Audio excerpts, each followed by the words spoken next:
Hello and welcome to Books Up Close. My name's Chris Lloyd. I hope you're doing well. Whether you are watching on YouTube or listening on the podcast, welcome. I hope your month is going well. You are enjoying the sunshine, if there is sunshine where you are.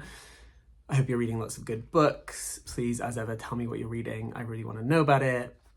Today, I'm going to briefly talk about this book, Perfection by Vincenzo Latronico, and translated by Sophie Hughes into English. It came out in 2022 in Italy originally, and now there's this new translation, and it is pretty stunning. Again, it's a very short book. You know I love a short book. But in about 115 pages, Latronico really focuses in on the kind of millennial condition, if you like. And this is something that interests me. If you know me or any of these other videos, you'll know that I'm interested in writing by and about millennials. And this book kind of read me for filth, but also is very sharp, very wry, very precise and funny, but also quite dark in a lot of places. Lots of the reviews have described the prose as quite kind of like flat and removed, this kind of like detached affect. And it kind of is in the main two characters, Anna and Tom. They're living in Berlin in this flat. They're from elsewhere. And the book describes their life kind of from afar. The narrative voice is quite removed. And while it is quite plain in various ways, there are also lots of beautiful linguistic things that are happening. I wish I knew Italian to read the original, but alas, here we are.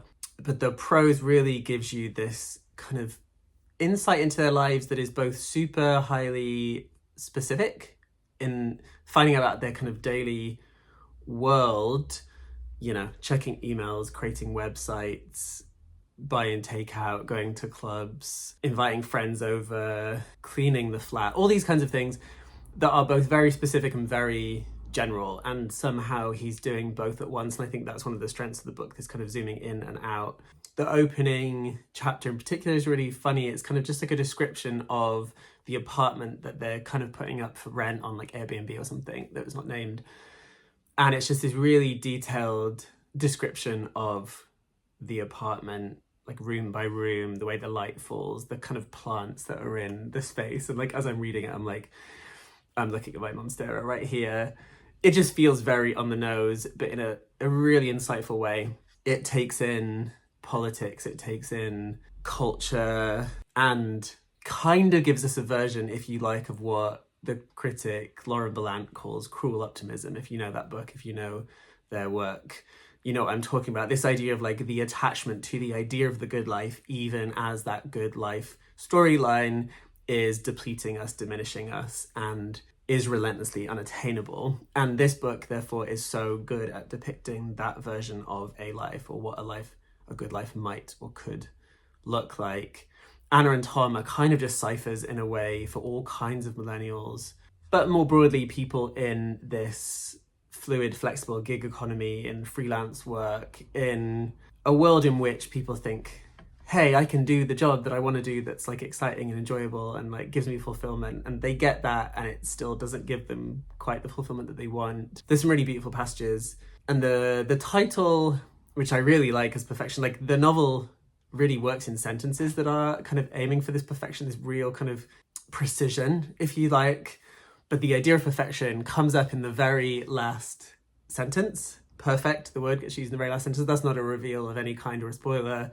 But the way that word is used, the kind of context of that sentence is hilarious and devastating. I kind of laughed, one of those, you know, like dark laughs. You're like, oh no, this book has really floored me. I highly recommend it. You'll fly through it in 1 or 2 sittings. It's quite short and it's very readable. I highly recommend it. And obviously all Fitzcarraldo books are beautiful, so you can go get this one if you're in the UK. Shout out to Sophie Hughes as well, who's clearly the translator of the moment. Highly recommend. Let me know if you've read it. Let me know what else you're reading. Get in touch in all of the ways via Instagram, the Substack. Subscribe to the podcast if you haven't already, so you get the new episodes. Subscribe to the YouTube. We're almost at 1,000 subscribers, which is pretty wild. I know that's not a lot in YouTube terms, but to me, there's quite a lot of people that want to continue watching these videos. So thank you. If you haven't subscribed already, please do it. Tell people to subscribe that you know, that like books. Until the next time, next week, there'll be another interview drop in the podcast feed, so listen out for that. Until then, take care of yourselves, take care of each other. Love and solidarity.